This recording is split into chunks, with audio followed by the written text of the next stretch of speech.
the strength and kindness in it. "These guys are good drivers," he said to Ratso. "They gotta be," Ratso said. Then his teeth started chattering again. The bus began to move. "It's moving," Ratso said. "Yeah, 31 hours. "Is what?" Joe said. "What do you mean, is what?" "Is what? 31 hours. The trip is 8:30 in the morning we get there. Not this morning, but the next one at 8:30. The bus made a number of turns on its way out of town, and pretty soon it entered a tunnel, and then a few minutes later they were on a speedway. Joe said, "Do you believe it? That we're on our way?" "Yeah." "No, I can't hardly believe it. I just can't hardly believe it." "Me neither," Joe said. "I just can't believe it." They rode a few miles in silence. Joe turned around to see what the other passengers looked like. He thought they looked all right, the ones he could see. There were quite a few empty seats, which meant there'd be some places to stretch out for sleep. "What'll be our first thing?" he said. "That we do?" "Yeah, when we get there." "Well, I guess hook a bathing suit, huh?" "And just go right on over to the beach," Joe said. "And start in. Just start in. Being there. Is that it?" What the hell else?" Ratso said. "Shit, I don't know. I ain't the expert on going to Florida.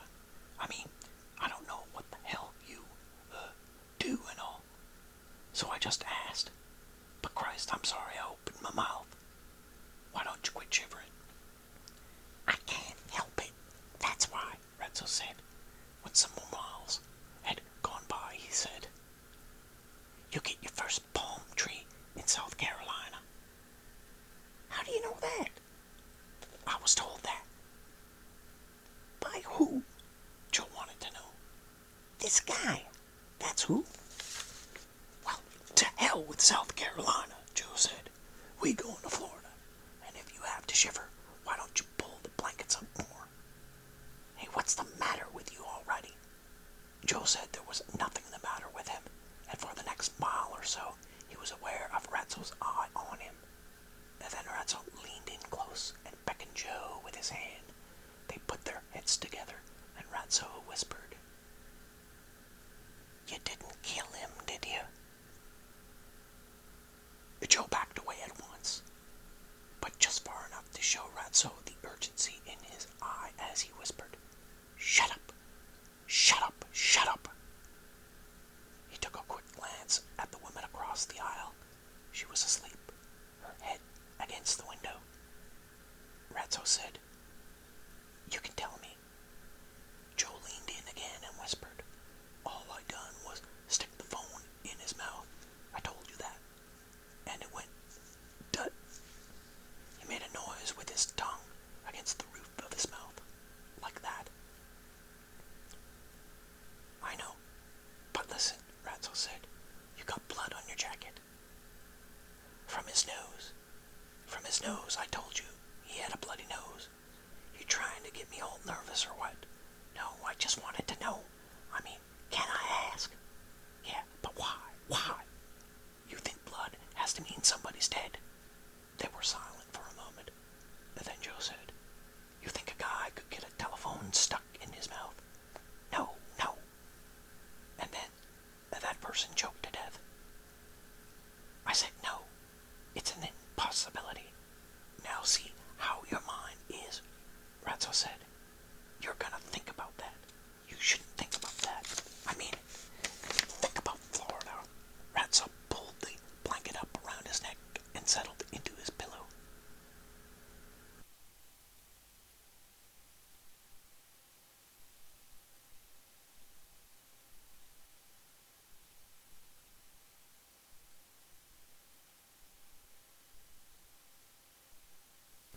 When they had ridden a few miles more, Joe said, "Ratso, you realize day after tomorrow, the day after to goddamn morrow, you and me is going to have a miserable pair of sunburned asses on us.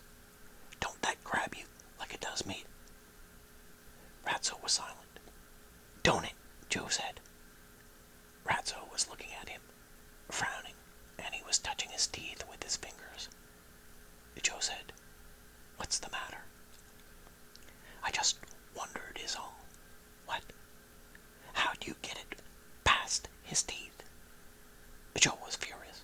His teeth was out. You knocked them out. Joe had to take a deep breath before he could answer. They was false, jackass. They was false. There was no more talking for a while. An hour later, Ratso was perspiring and pushed the blanket away. Joe put it back on, thinking Ratso was asleep, but he wasn't. He opened his eyes and said, Hey, listen, I've been thinking. You got to keep the blanket on you, Joe said. I've been thinking. I hope we're not gonna have a lot of trouble about my name down there. Because what's the whole point of this trip anyway?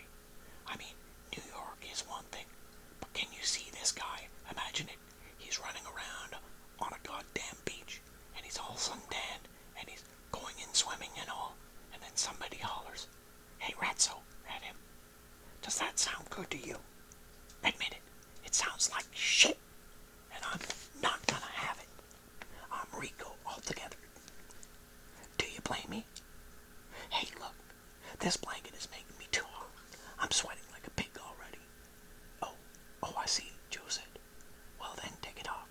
Take your shirt off, too, and open the window while you're at it. Maybe you could get you a good case of pneumonia. How would that be? I didn't say I was gonna take it off. I just said I'm sweating. But it's agreed, okay? We're gonna tell all these new people my name is Rico. Joe nodded. He closed his eyes and tried for some sleep, but all he got was some foul dreams. He couldn't quite tell if he was asleep or not, but there were these dreams all the same, wild and ugly and vivid. In many of them, he experienced a reenactment of the violence of the evening just past, opening his eyes in horror at the moment the lamp stopped short of crushing the skull of Townsend Pelock. In these many awakenings, it was always a relief to find himself on the bus at Ratso's side.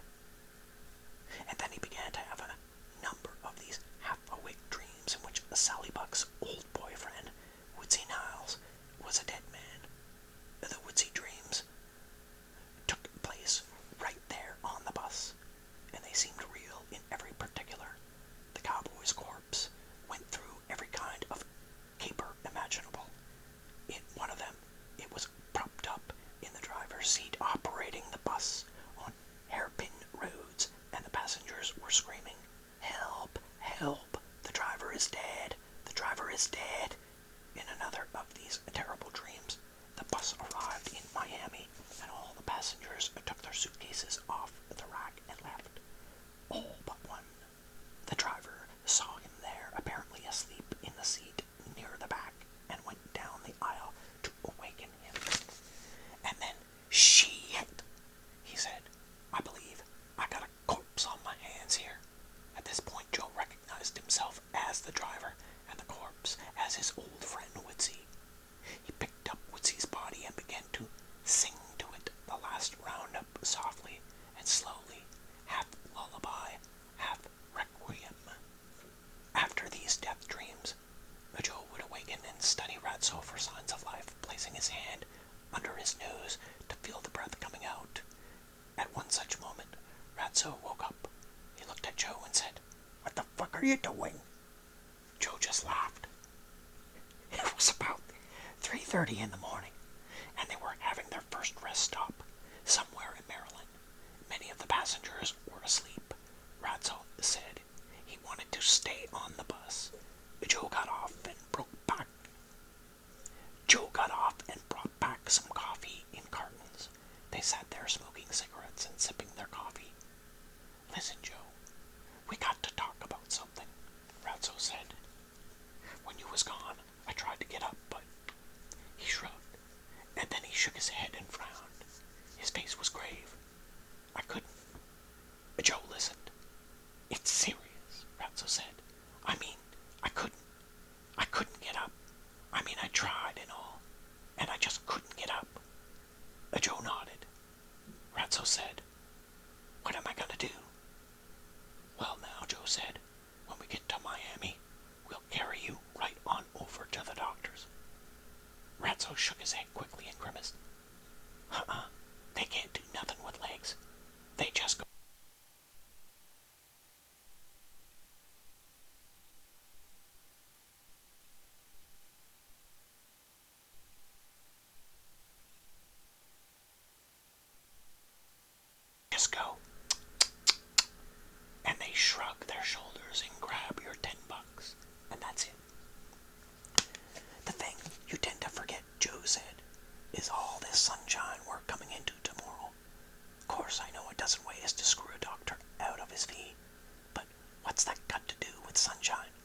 passengers were returning to the bus, Ratso said, "And if I don't want one, what?" Joe opened his mouth to speak, but he found he had nothing to say. After one or two more false tries, he said, "Ratso,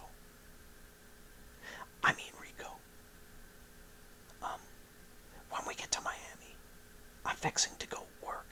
Did you know that?" Joe hadn't known it himself. He hadn't known he was going to say that at all. His thoughts and his speech had become coordinated in some surprised way, so that what he said was as new to himself as it was to his listener. The bus started to move again, and he kept on talking. "I got to do that 'cause, see, I'm no kind of hustler. I ain't even a good bum. The way things is being, I ain't even nothing. So I'm gonna have to go to work. I don't know, sweeping, doing dishes, some damn thing or other. 'Cause we want it to be nice down there, don't we? Well, it not gonna be nice. It not gonna be all coconuts. It gonna be the usual crap, and you can bet on that. Besides, I'm gonna be honest with you. I don't want to sleep on no beach. I want a bathroom and some bay rum in the medicine cabinet. Know what I mean? And some toothpaste and a change of shoes. 'Cause I am sick of looking at these goddamn boots. I am. I'm gonna throw them in the ocean. Watch me. I want everything new, and I don't care if I have to get a job picking fly shit out of a pepper box." Ratso was looking at him with a very serious expression on his face, and he was doing a lot of nodding. Joe laid a hand on Ratso's knee, and he looked past him and out the window at the dark landscape rushing by. "My whole point is, working. I'm gonna be able to look out for you, too. Not just me. Okay?" A moment passed. They crossed a river, and then there were dark moonlit trees rushing by. Finally, Ratso said, "Okay." Each of them was careful not to look at the other. They settled into their pillows and closed their eyes, each of them thinking his own thoughts. Joe was astonished at the thing he had just said to Ratso, promising to take care of him, and even more astonished to realize that he meant it. And so now, here he was, with this burden on his hands, responsible for the care of another person, a sickly, crippled person at that. But oddly enough, he liked the feeling it gave him. It was a curious kind of burden, under which he felt lighter instead of heavier and warm. The seat became exceptionally comfortable, and his head fit the pillow better.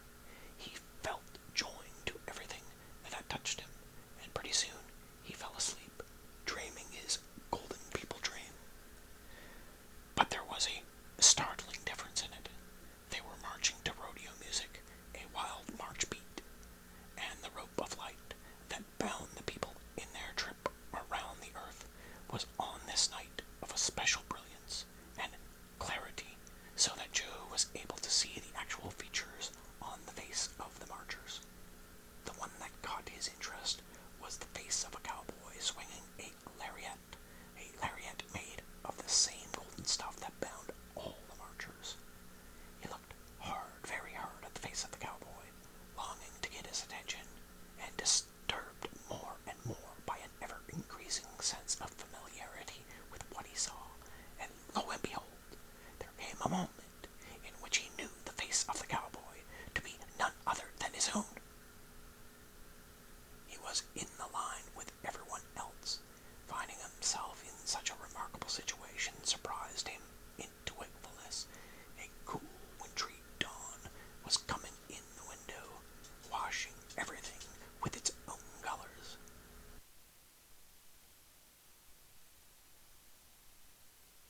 Ratso was wide awake too, and he was in considerable distress. His face was wet with tears, and misery was written all over it.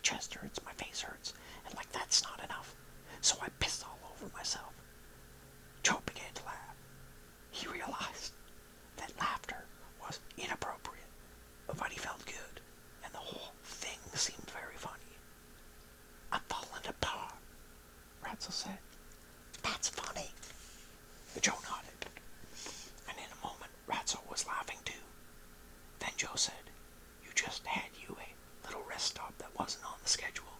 They both laughed, as if this was the funniest remark they'd ever heard. They laughed for several miles.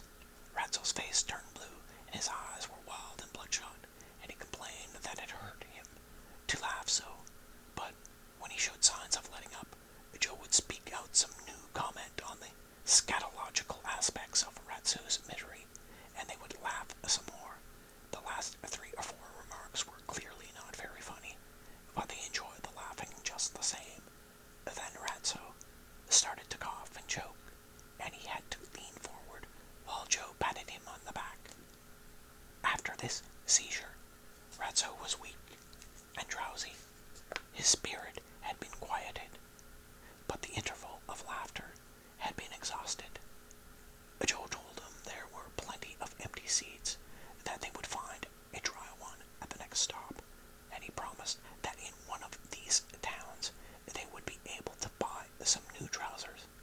He convinced Ratzo that everything would be all right eventually, and by the time the bus stopped for breakfast near Richmond, Ratzo was fast asleep. Joe drew the window shade to keep the sun from his eyes.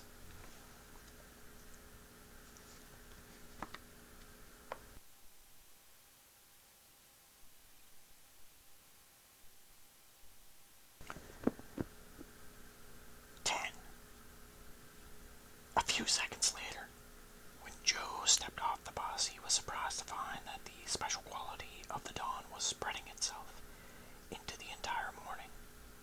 He remembered having had some splendid dream, but he couldn't recall the details of it.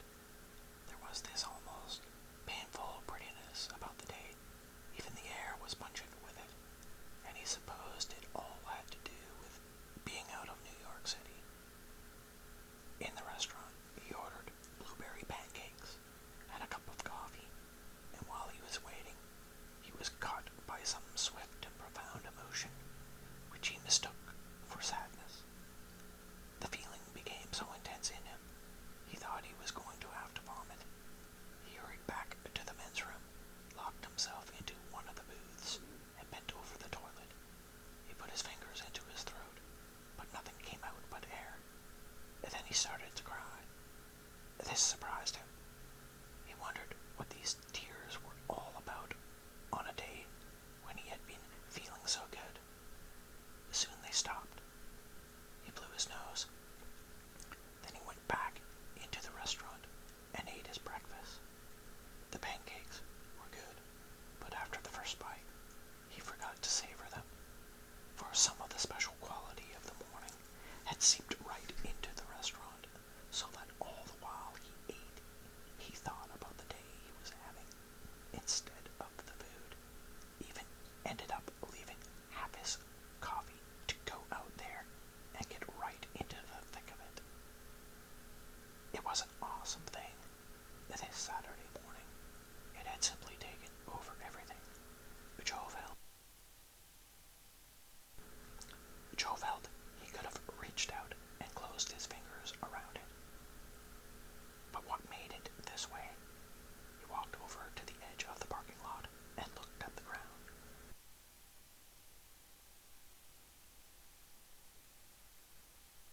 It was hard brown mud, covered by some stubborn, colorless weed that winter couldn't kill, and in the distance was a row of ordinary naked trees with nothing special about them. The sky had a very soft blue color you could look at without the least squinting, and the air was cool, very cool, but not cold, so that breathing it was like breathing the soft blue of the sky.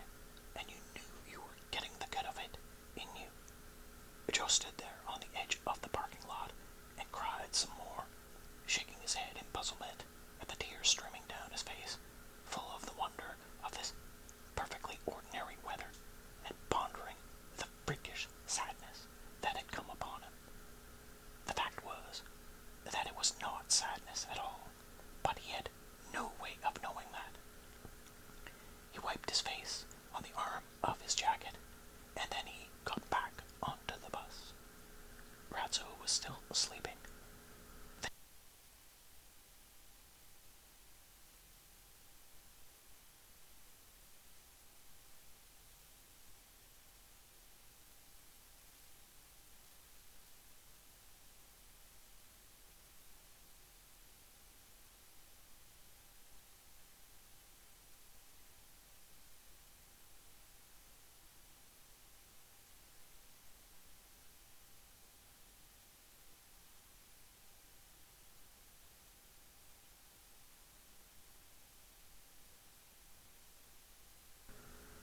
They rode on through the southern morning, and the odd intensity of the day continued.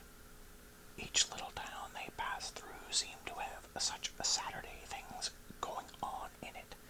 People hauling Saturday-sized grocery loads, children running and bicycling and skating, gorging themselves on their Saturday freedom, young women already in curlers and lipstick, headed for Woolworths to buy still more beauty things to wear for their Saturday, young men who filed in and out of every barber shop or stood about on the sidewalks of all these main streets, jingling the change in their pockets, waiting for a shine or for new cleats to be put on, impatient for the Saturday night that was coming at them, slow as a clock, slow, but they believed in it. They knew it was coming at them. They could sniff it in the air, and Saturdays old women could be seen in twos, in bunches. They convened on every corner to cluck their teeth and speak of death, while an occasional old man strutted by to confound them with his survival. Joe saw all this, and at Herlihy, in North Carolina, he was happy to step right into it all. He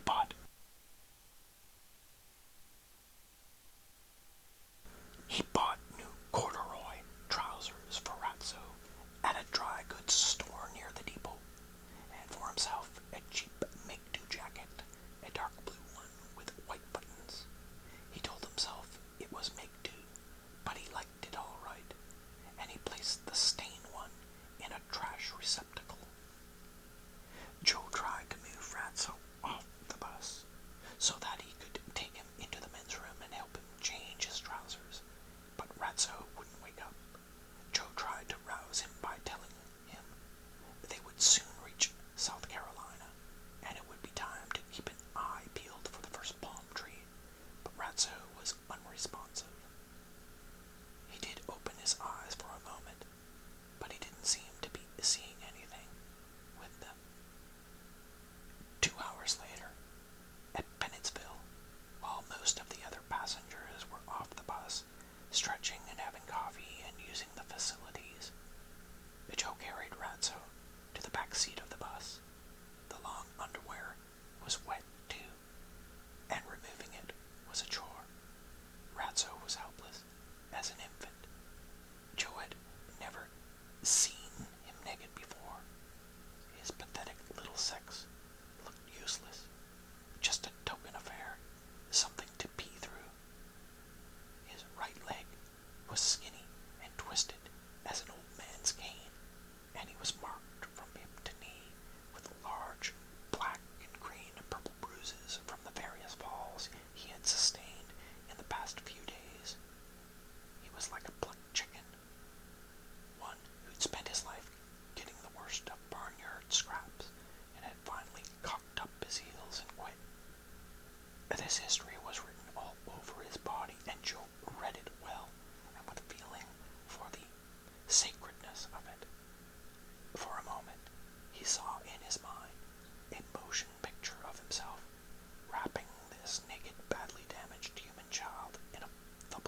They settled into that dry seat on the back of the bus.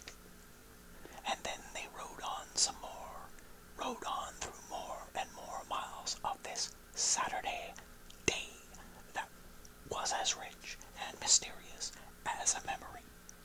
Ratso slept the deepest sleep in the world.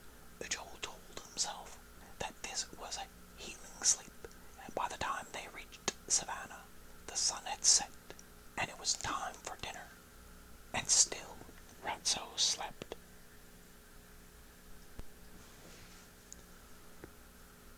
Joe didn't leave the bus. He wasn't especially hungry. He stayed at Ratso's side, and he went on feeling and savoring the special qualities of the day, even though night had come. Among the many things he thought about were the astonishing remarks he had made to Ratso about getting a job and new shoes and having a regular life with its own bathroom. And he knew it was true, that he would one day have those things, the real Saturdays, like the one he had been watching out the window all day. Probably he would be a dishwasher or a short order clerk.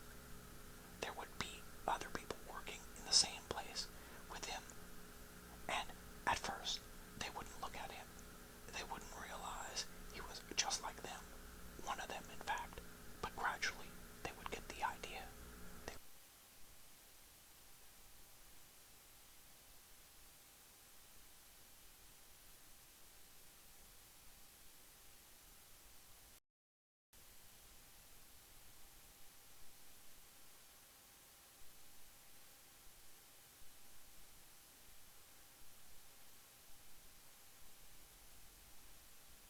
They would begin to notice he was wearing regular shoes, and somehow would come to know that he was no mere hotel person, but had a place of his own with a private bathroom. And there would begin to be some dropping in and visiting back and forth, and no doubt one of these new people in due course would be a woman, not necessarily a blonde either, or any one particular kind of woman, but she would have lipstick and curlers. They all have that, and she would be glad to have a man to take care of her, one who was good at lovemaking, and Ratso would be like a child to them. And they would make him wash his hair at least once a week, or do it for him if he was too sickly. And the whole trick to having these things come out right was that you had to work hard and wait for them to come out right. You couldn't just say, "Oh, it will never be, it will never be." You just had to keep on until it was, even if, in the meantime, your feet hurt and you grew a long white beard that reached to the ground. He had taken on a plan once before in his life back in Houston when he decided to become a hustling cowboy and seek his fortune in the East.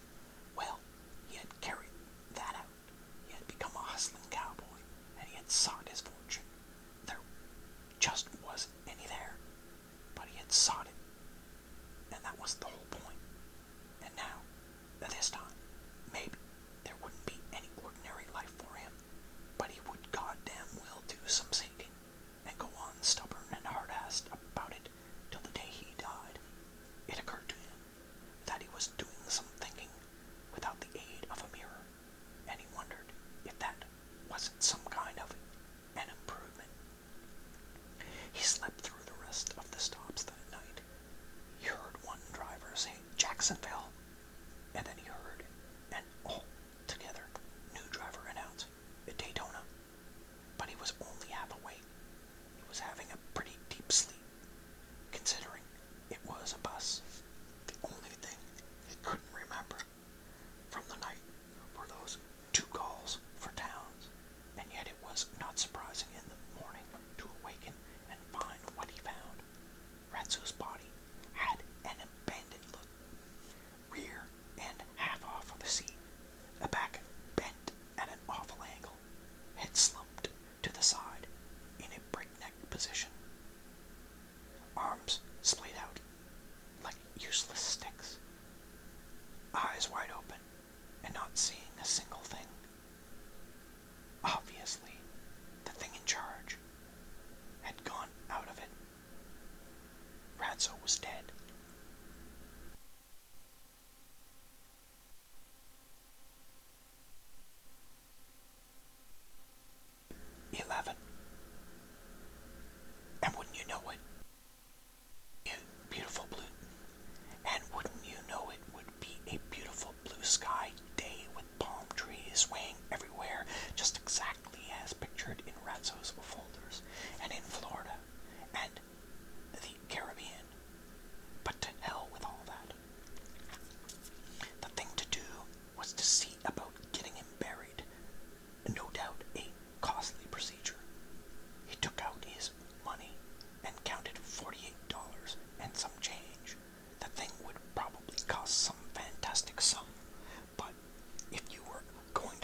Sunshine Parkway, having the same view the driver was having after a moment. The driver acknowledged him. "Yes, sir," Joe said. "My friend is dead in the back seat, but I don't know how to spell his name." The driver said, "Your friend is what in the back seat?" Joe said, "Dead. He's dead as a doornail." "Is this some kind of a..." The driver looked at Joe quickly, and then he turned his eyes back onto the parkway. He looked into the rearview mirror, and then he slowed down and pulled over to the far right lane and stopped the bus altogether. He climbed out of his seat, and as he followed Joe to the back of the bus, he said in his official bus driver's voice, "All right, folks, everything's fine. You be in Miami. Less than an hour now." The other passengers knew everything wasn't fine. Many of them craned their necks to get a look at the trouble, and they couldn't see anything. Those persons in the immediate area could have seen something, but they didn't want to be caught trying. The driver took a look at Ratso, and then he nodded at Joe. He began to take his hat off, but he didn't follow through.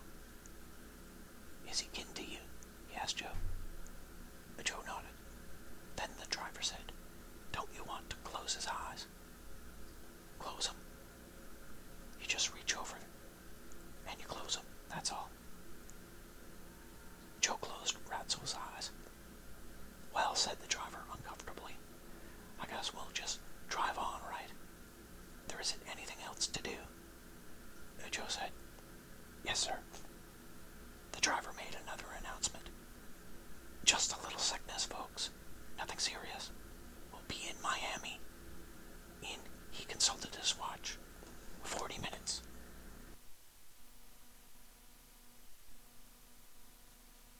And threw his plans in his mind. And then once again, and still a third time until he was certain he had done everything there was to do up to this moment. And then he did something he'd always wanted to do from the very beginning. From the very first night he'd met Ratso at Everett's bar on Broadway. He put his arm around him to hold him for a while, for these last few miles anyway. He knew this comforting wasn't doing Ratso any good. It was for himself. Because of course, he was scared now. Scared to death.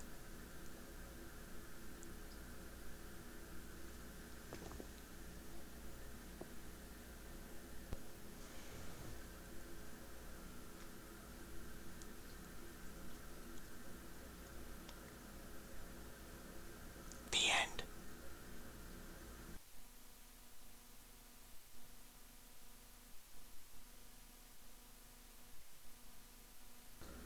About the author. James Leo Herlihy was born in Detroit, Michigan on February 27, 1927.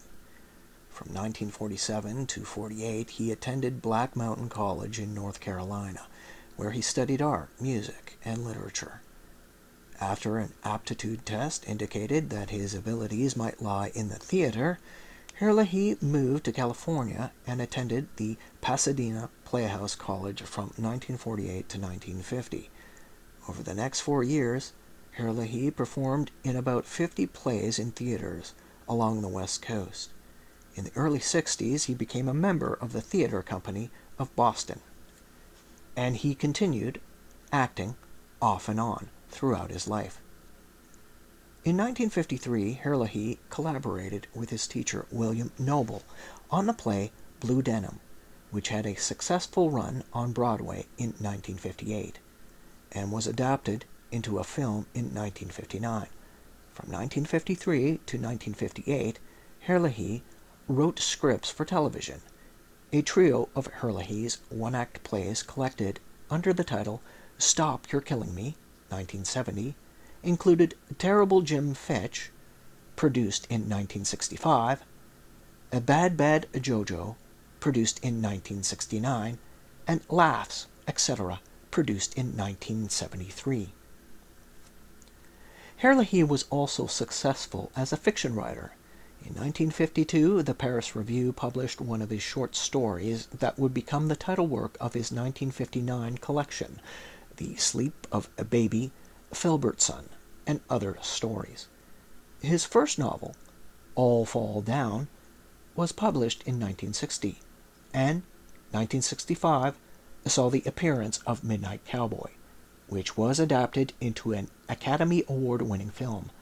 These were followed by a collection of short stories and plays entitled A Story That Ends in a Scream and Eight Others, in 1967, and a novel about a young teenage runaway, The Season of the Witch, in 1971. From 1967 to 1968, he led classes in playwriting at City College, New York, and was a distinguished visiting professor at the University of Arkansas, Fayetteville, in 1983. He also taught acting and writing at many other institutions, including Colorado College and the University of Southern California. Herlihy died on October 20th, 1993.